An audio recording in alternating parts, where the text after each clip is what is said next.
Thank you, that's very clear. The administration of Trump has been kind of depicted often as a breakaway from previous administrations, as a breakaway from what Obama stood for. You've also shown that there is a continuity in US policy, but of course, one of the major shifts is the shift away from putting pressure on Israel to give up land, and on the contrary, even, or moreover rather, even granting Israel the right to claim its sovereignty over East Jerusalem, over the Golan Heights, and recognizing that sovereignty, even if it's illegal. Would you maybe give us in a nutshell, or it's difficult, but this kind of grand plan of Trump, it is there, it's hovering over our heads, and it has been announced for a couple of months, but what do you think it could consist of? Because of course the Golan Heights was a test case. Are there scenarios that could unfold and that you could kind of predict on the basis of what you know now? So the peace plan, the Trump plan. I come to Brussels pretty often, and I've been coming every 3 or 4 months since the last American election, even before Trump came into power. And each time I'd sit and I talk to people in the European institutions, and they say, so what's happening? What do you think is going to happen? And each time what I've basically said was, you need to listen to what these people are saying. They mean it. This is not a group of political actors who come in having their high rhetoric for their constituents, but now once they take office, they will change their objectives when they realize what's possible. Like on Jerusalem. Jerusalem's a great example of this administration. Trump, during the campaign, went further out on a limb, insisting that he would recognize Jerusalem as Israel's capital and he would move the embassy. He was further out on a limb than any candidate has been in history. And essentially here in this city and other places, what people said is, oh, it doesn't matter. Once he's elected, just like every other president, he'll realize it's not possible. And when he didn't move the embassy, when he didn't make the announcement the first day in office, they said, see, he's just like Obama, he's just like Bush, he's just like Clinton. And I was one of the people all along saying, you need to pay attention. You need to listen to what they're saying and what they're promising. And when people were surprised, when 6 months later they essentially announced that they were going to move the embassy, and then very quickly thereafter they did it, these are ideologues. They are not political people. The people around Trump on Israel-Palestine mean what they say. And that has been, I think, a rude shock for the expert class, right? We're very expert in reading people's statements and saying, well, this is just rhetoric. What they really are going to do is X. There was one person who I won't name, right after Trump announced that he'd recognized Jerusalem as Israel's capital and he was going to move the embassy. This preeminent expert, veteran peacemaker, wrote an article in a major newspaper saying that this was too clever by half, and what really was happening was that Trump was giving this rhetorical win for the right in order to give himself space to never really move the embassy so he could move forward on his peace plan. He did not write a retraction of that 6 months later when they moved the embassy. So apparently there's never any problem with being wrong on this stuff. When you are dealing with fundamentalists, when you are dealing with ideologues, you need to take them at their word. And this administration so far has been 100% predictable on Israel-Palestine if you believed them from the beginning. The people around Trump have made clear they believe all the land between the river and the sea was given to Israel and the Jewish people by God. There are people in the Trump administration who use the words our and we, who say we don't have to give up any of our land to them. You have to take them seriously. They are serious. And all of the rational arguments that we've all heard for years, the arguments like, yes, but Israel, we all know Israel is going to have to compromise because if they keep all the land, they won't be able to be a Jewish state or they won't be able to be a democracy. I mean, this is the argument that the left has been using for 20 years, right? They're called the demographic argument, which is a very problematic argument. Let's be honest. It's a very racist argument. Careful, we have to make peace or you'll be overwhelmed by Arabs and their babies. I remember my friends on the Israeli left explaining to me that yes, it is not the happiest argument, but it's the only one that Israelis care about anymore. Well, I would argue that under the Trump administration and under a lot of people in the Israeli government, the answer is that argument doesn't work. We don't care. We don't think we have to choose.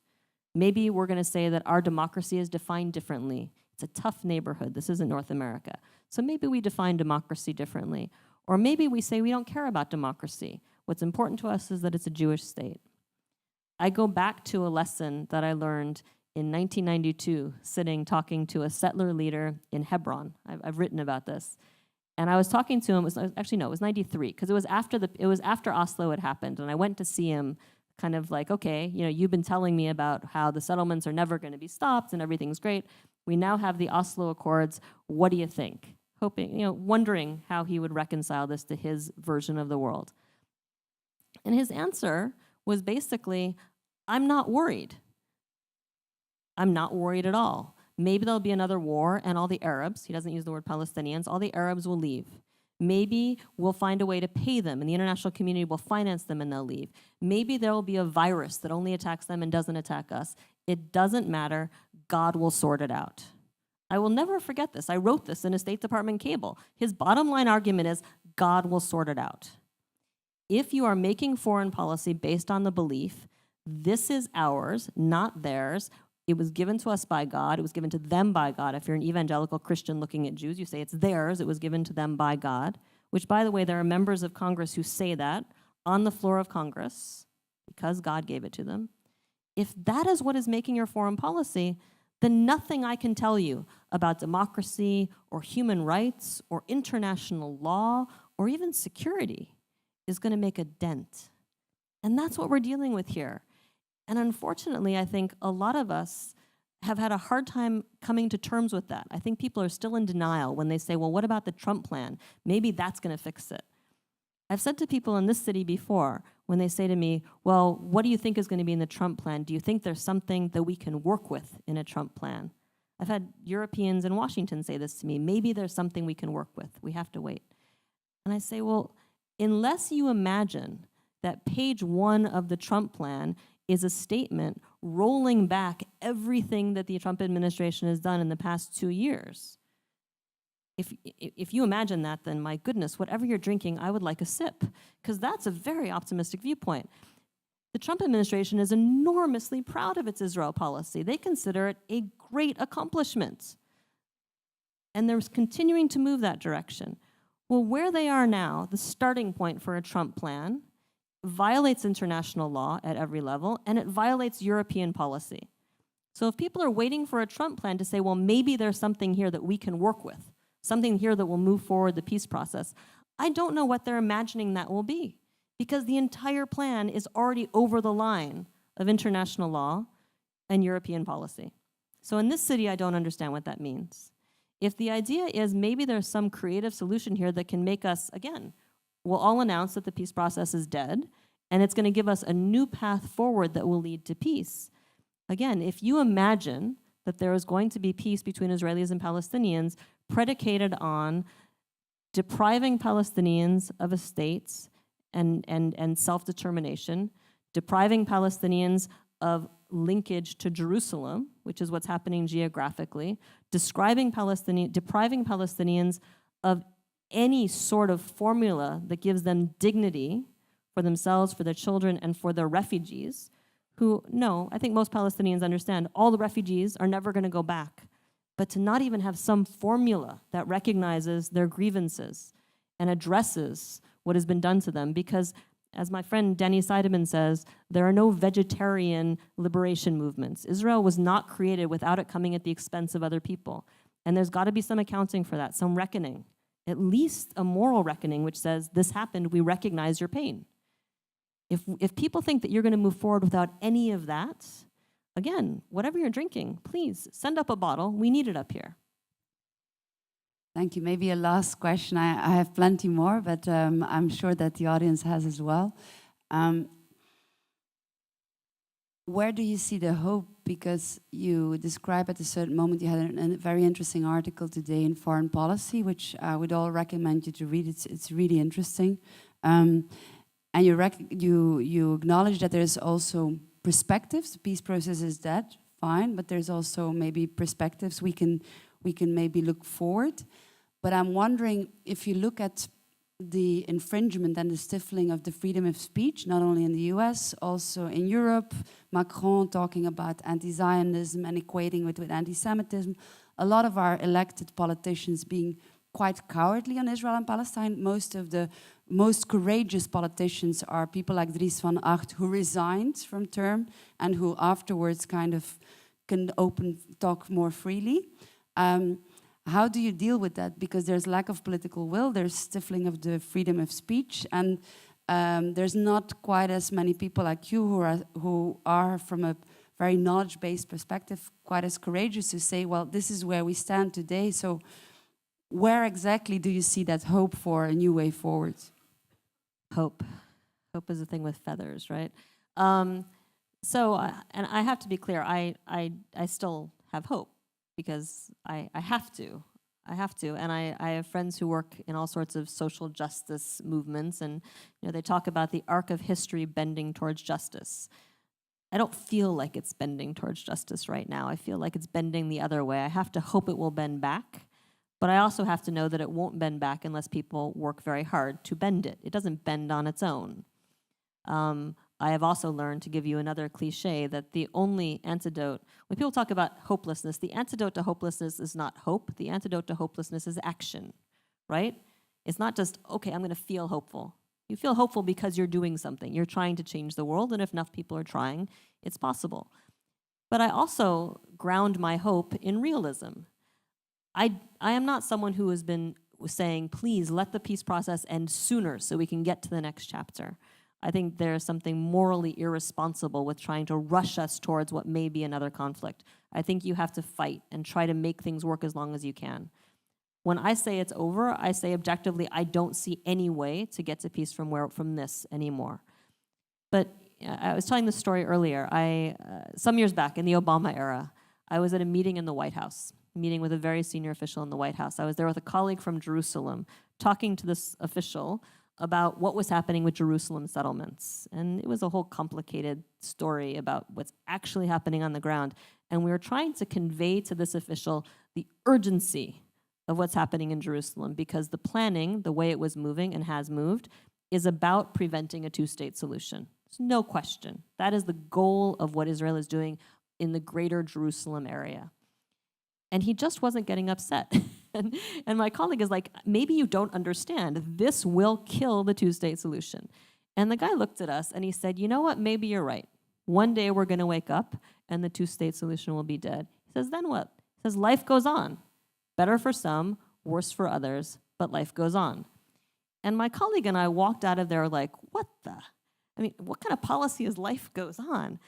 And I look at that now, the benefit of hindsight, and I think this guy was much older than me, and I think what he meant, there was like a silent next sentence, which he heard, but I was too maybe naive or young to hear. And I think the next sentence was, life goes on, and the battle continues. The battle for rights, the battle for justice, the battle to change what is an unacceptable status quo. That battle continues. It just changes. As long as we're still locked into thinking about a peace process that doesn't exist, we can't start changing. We can't start adapting. The fact is, this process is over. I believe it's over. I don't believe the fight to end the Israeli-Palestinian conflict ends here. I don't believe Palestinians give up. And honestly, and this is probably unpopular with some people in the audience, I still believe a two-state solution is the only thing that ends this. Maybe after a two-state solution, that quickly devolves into some sort of confederation, but first there's going to have to be a divorce. There's no way. And when people say, but one state, it's the just way, if we can't get to two states, if you think that one state is easier somehow, I have a bridge to sell you. If we can't get to two states, one state is so many levels higher, because neither Palestinians nor Israelis want one state. Palestinians want their state, Israelis want their state. And people who say, secular democratic state, again, each side has their own nationalism, and neither side is going to sacrifice that nationalism. When you've been fighting for 50 years for your nationalism, or 100 years, or if you're Jews, for thousands of years, you're not going to suddenly give it up because, oh, the peace process died, I guess I'll give up my nationalist identity. And neither party is particularly secular. Ramallah is secular, Tel Aviv is secular, Hebron's not secular, Beersheva's not secular. So there's a reality check. I still think this ends in two states, but this is no longer even a possibility to get there. For me, and this is what we said in the article, at this moment, at least we can start having an honest conversation about what the next round looks like. And the next round, if it's talking about rights, if it's talking about dignity, if it's talking about international law, it's not using the cover of the peace process to absolve the parties of their responsibilities. And here I say both parties. I have a dear friend who's a human rights defender on the Palestinian side who is back in court this week because the Palestinians have arrested him for human rights activism. He's being chased by both the Israelis and the Palestinians, right? So maybe we're at a point where we start talking about just the rights, just the international legality. And maybe that is what brings enough pressure to bear for both parties to come back and start having a different conversation. I don't know where this ends. It doesn't end with the end of the peace process. It ends eventually with justice. And by the way, it doesn't end. There's an entire core of people in the United States who say the problem isn't the peace process, or the problem isn't that the peace process didn't work. The problem is that we had a peace process at all, because the peace process prevented Israel from winning the 1967 war. Israel won. Israel should have been allowed to consolidate its victory, and then everyone would be better off. The Palestinians would know they've lost, and then people could move on. And it's one of those, it's a very elegant bit of logic, except that people aren't pieces on a game board. And maybe Europeans know better than Americans do, that if you think that you're going to create a stable status quo in a region, leaving one group humiliated and defeated and expecting them to accept it and move forward, then maybe they haven't learned the lessons of world wars. And maybe they need to go back and study history. So the Israeli-Palestinian conflict doesn't end with the end of the peace process, and the quest for peace doesn't end with the peace process. But maybe for right now, we take the words peace and two-state solutions, which we still believe in, and we put them over here. And we say, you know what? There is not a path right now back to those. Right now, we focus on the fundamentals, which is human rights, human dignity, international legality, international treaties, and imposing some level, maybe for the first time ever, of accountability on the parties on the ground. Thank you very much, Lara. I think you put the focus really where it should be, on the concepts of dignity and international law, which are terms people don't regularly use when they talk about Israel and Palestine. So I think in a very short scope, you really highlighted all the different, or the intricacies of the Israeli-Palestinian conflict. So I think it was very clear to all of us that we need that optimism, and also really need to look at the dignity on the ground, and the freedom fighters, or the fighters for human rights, such as Isa Amru that you were talking about. So I think you also invited us to think twice when we judge the Israeli-Palestinian conflict, or when we draw a conclusion which may be a bit too easy when we look at the complexities of the Israeli-Palestinian conflict. I think we now have more or less half an hour, no, less, quarter of an hour for questions, but I'll pass the floor to He was Kurt. afraid my answers would only go for like 2 minutes and we wouldn't have enough conversation. I said not to worry. You can have as many questions as you like, but before we go to the questions, I would like to introduce the cartoonist, SARA from Bahrain. She will keep on drawing while you ask questions, and at the end of the Q&A, she will present her cartoons. And then we also have a short Q&A with Sarah about why she is drawing. But I'll give you the questions right now. We only have one microphone for you both, and the other one is for the public.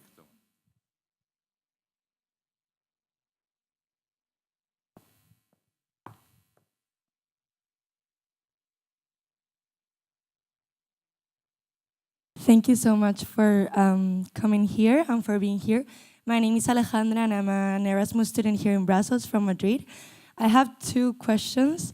The first one goes back to what you were just saying about the fact that you believe that most of the people think that the two-state solution is basically dead and that they are pushing for the end of the two-state solution. And you were also mentioning that the likelihood of annexing the West Bank to Israel has increased. My question is, how is it possible for Israel, which is based on a Jewish majority and since the foundations of the states, through the law of return, through the law of nationality, has tried to keep this Jewish majority? If it was to annex the West Bank, how would they then face the issue of having an Arab majority or an increased Arab presence in the state? Would it change the Jewish characteristic of the state? This is the first question. How would that work?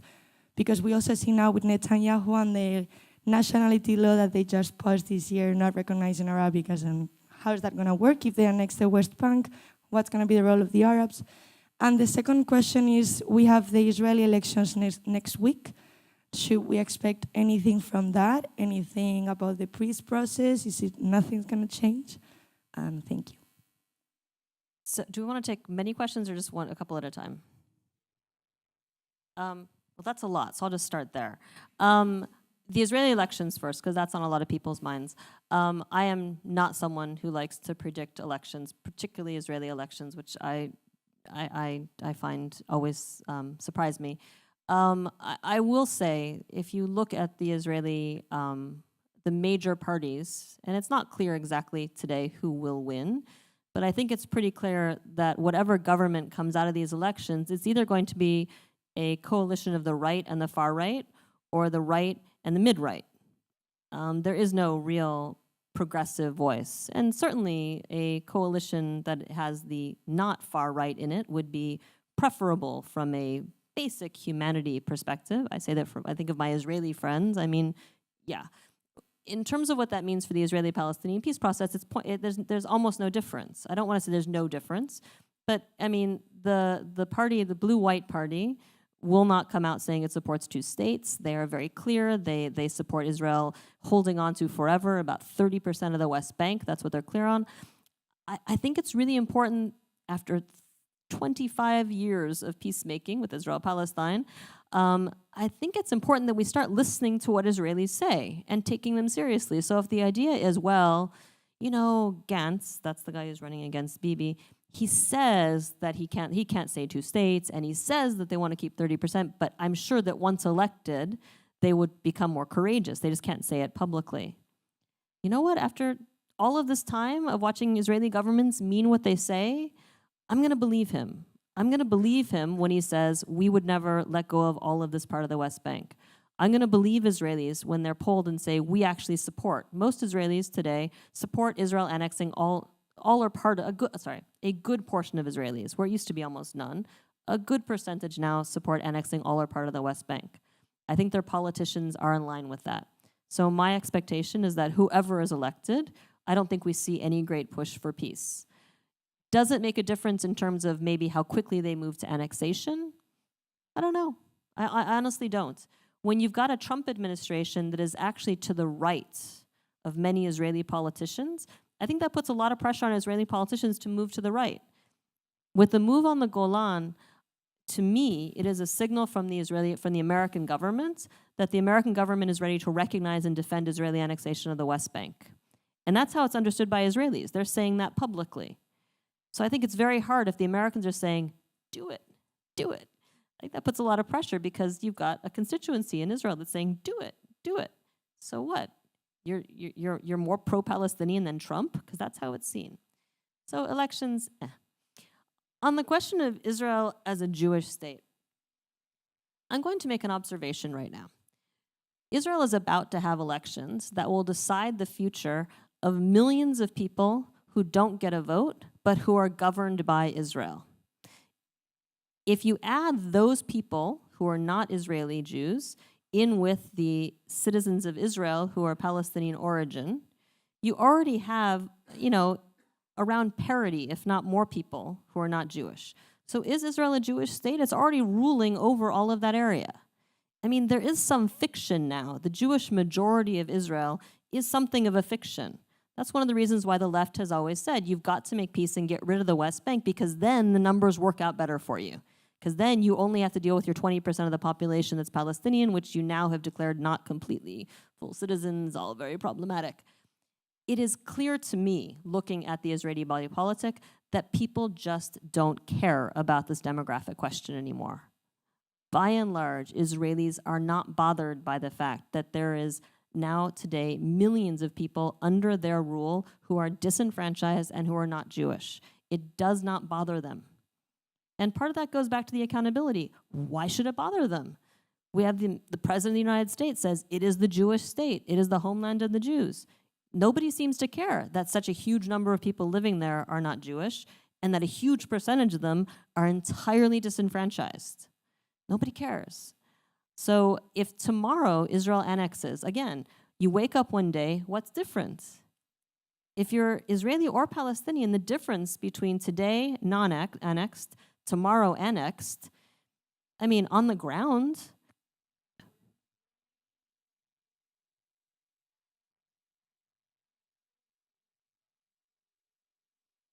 okay, so the question of whether, so the question, no microphone, is wouldn't Israel be obligated to give Palestinians political rights if it annexed the West Bank, right? Whether you give them full citizens or whatever. I would respectfully suggest that an enormous amount of energy has been spent publishing plans that explain how Israel can annex the West Bank and not give the Palestinians full rights. An enormous amount of creative energy has been put there. Whether it's that you encircle them in little cantons and you call them self-governing, or you give them, you say, you guys now vote in Jordan because Jordan is Palestine, or whatever you do. There is no absence of creativity to help Israel not have to make that choice. And I don't see any, again, going to the word accountability, outside pressure. And this goes back to rights. If Israel annexes tomorrow, will the international community rise up and say, fine, we don't recognize the legitimacy of annexation because international law says it is inadmissible that you would acquire land by force, even in a defensive war. Mr. Trump thinks he can rewrite the rules of war on this. We'll see if he's allowed to. So far, Israel and Golan seems to be no problem.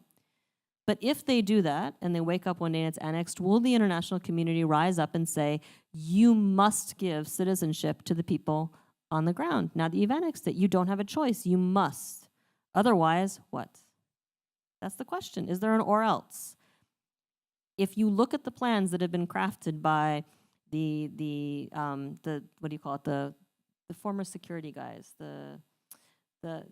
No, there's all these different plans for you. Have ex-military people, you've got Bennett, Naftali Bennett has a plan. There are many, many plans that have been come up with which say, we'll give them short of. And we'll call that democracy. And that's fine. And it's really just a different way of describing the current status quo. And the question is, will anyone say no? And for all of us who look at it and say, okay, at that, I want to say to my friends, if Israel annexes tomorrow, is the fight for Palestinian rights, Palestinian self-determination dead? I'm pretty sure the Palestinians will say no.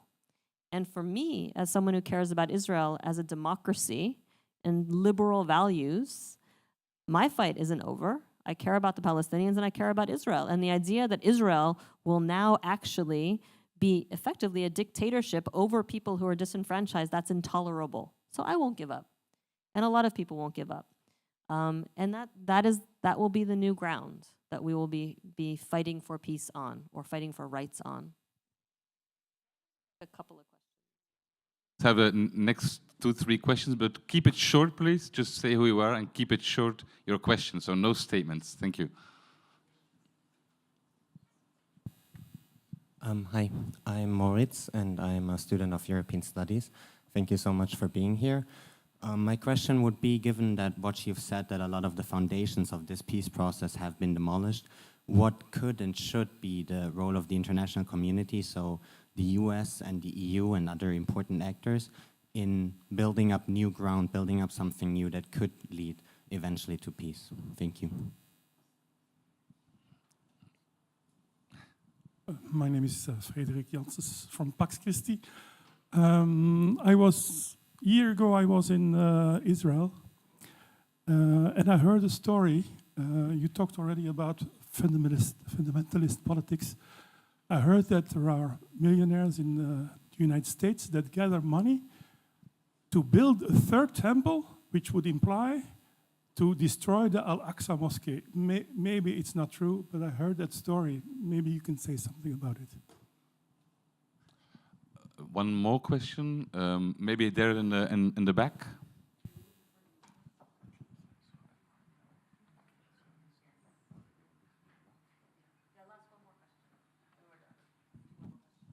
Okay, that's going to be the last question before we go to the cartoonist. Yes. So I'm a student at SOAS University in London, and I wanted to know what your opinion about this whole anti-Zionist is anti-Semitism, about this whole debate, and whether if we refer to anti-Zionism as anti-Semitism, is this going to make it impossible now to actually put scrutiny under the Israeli government for what they're doing to Palestine? So yeah, that's my question.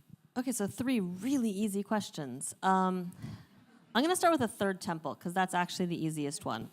I think we're out of. I think this is the last round because we're out of time. So very quickly, third temple. There is no question. There is a movement in Israel, really all over the world, but it's focused in Israel, which wants to rebuild the third temple. And I'm not saying that because I suspect them of wanting this. I'm saying it because they declare it openly. Does that mean that they're on the verge of doing it? No. But does it mean that they want to have a cornerstone laying every Passover? Does it mean that they have built a model temple in a room? Yes. Does it mean that they have pictures which they actually get people to stand next to, which are pictures of the Haram al-Sharif Temple Mount area with the mosques removed and the third temple on it? Yeah, yes, they do. And is it well funded? Well, certainly the Temple Mount movement in Israel seems to have a lot of backing.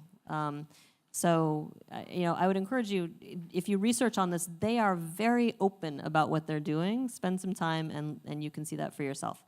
On the question of what the international community could be doing, I will say to begin with, the Trump administration isn't going to do anything helpful, and anyone who is expecting them to needs to reevaluate what this administration's policy is. They are very clear. I would most of all encourage you to take a look at the speech that was made by David Friedman, who's our ambassador in Israel, our ambassador now in Jerusalem. He made a speech at AIPAC last week. And when I talk about this administration believing it wants to do these things, it doesn't just want to do them, it wants to finish them before the next presidential election, because it's possible Trump won't be reelected. I think it's highly likely he will be, but it's possible he won't be.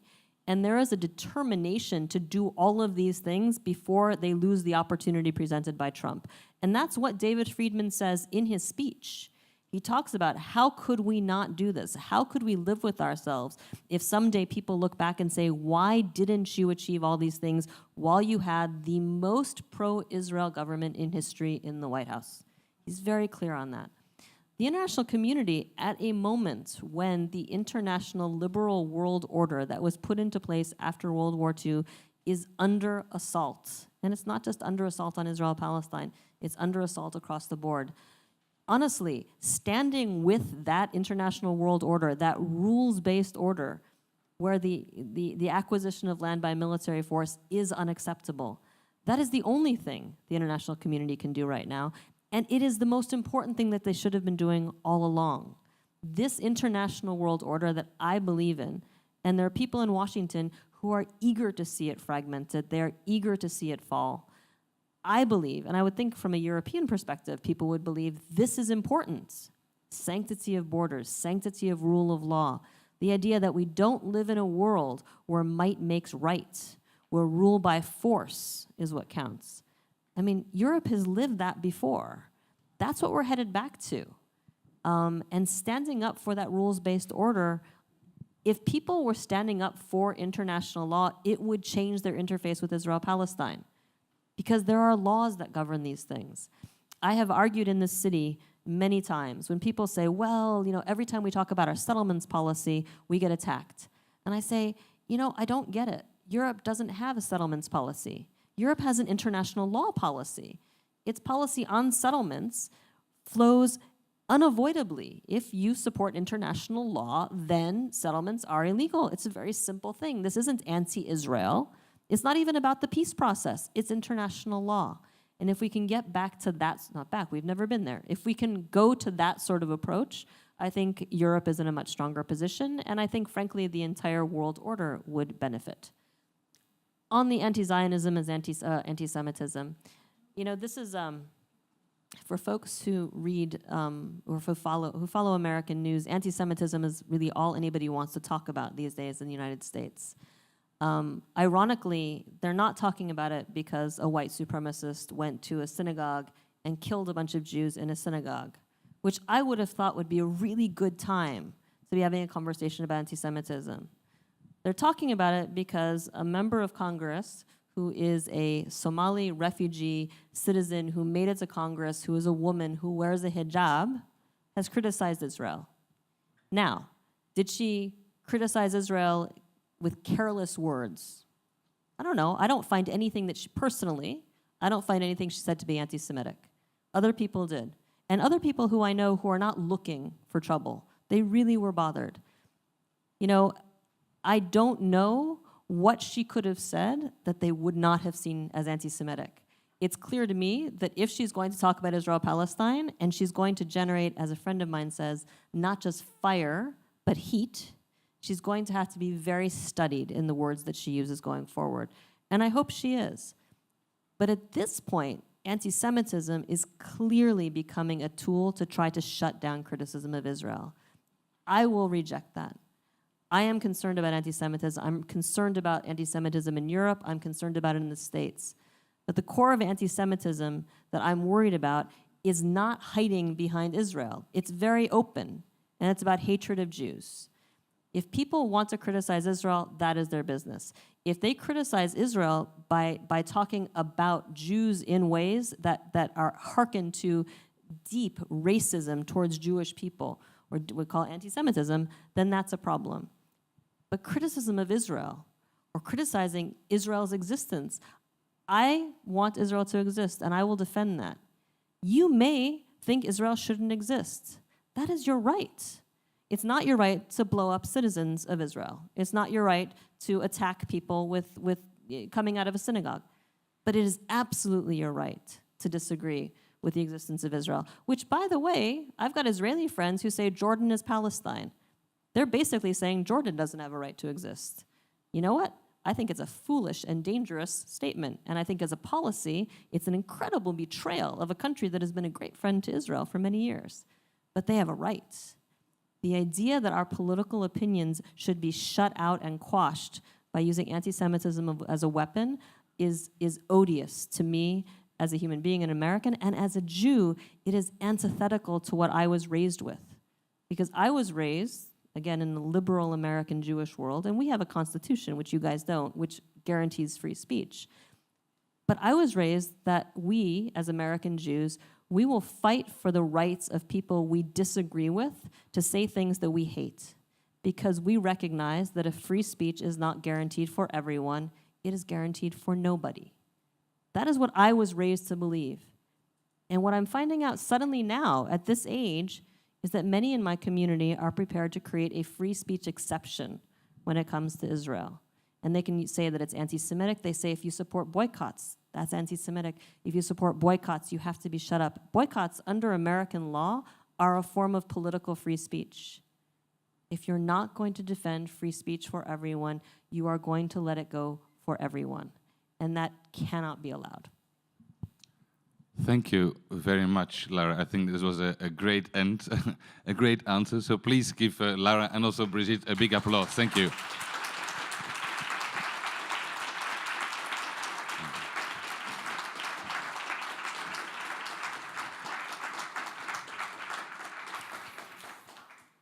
So we started with diplomacy, ended with free speech, and now we're going to free expression. So Sarah, please come and join us. So, Sarah. Hello. Sarah, thank you very much for your very fine cartoons, actually. So, you're tell a bit by yourself. You're coming from Bahrain originally. When did you start drawing cartoons in Bahrain? First, thank you for having me.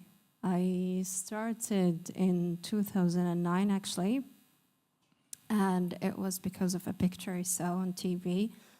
It was a picture of a father next to 4 dead children. I still remember even the name of the family. It was, I think, I hope I'm pronouncing it right, Al-Sammouni family. That was 2009, 2010, I can't remember the year exactly. It was terrible. And since then, I have promised myself to do something about it. So I started cartooning. I used to already draw at that time. And since then, I have been focusing on refugees, human corruption, power, women, religion sometimes. Yeah. Okay, but you also moved to the United Kingdom. Yeah. So why did you move? I mean, how did it happen? Was it you couldn't draw anymore in Bahrain, or was it for another reason? No, I used to draw both in Bahrain and continued in UK. The reason that made me move to UK, that I wanted to experiment more. I wanted to do more. I wanted to know the culture, and I was a student there. I studied fine arts in UK. So I like it, and I decided to go back. Yeah. It's a whole different culture, different receiving to these kind of drawings. But it's still interesting to spread your word, your drawing, your work. Well, maybe exactly on the last point, I mean, because what you draw is obviously political. What do you try to achieve? I mean, in the end, what do you hope to achieve with your drawings, your cartoons? I hope that my drawings will make people curious, will make them think, question. I hate to give a specific answer to my drawings. I'm even a bad person in explaining my work. So I would ask the audience what they see. So yeah, it's a form of question to everyone about the case or the issue. So you would be happy to come and ask you questions afterwards, or give their impressions about what they see or what they have seen? Yes, absolutely. Feel free to explain it, to talk about it, to tell me what you see. Well, that's an invitation. Please give an applause to Sarah and come and see her afterwards. Thank you very much.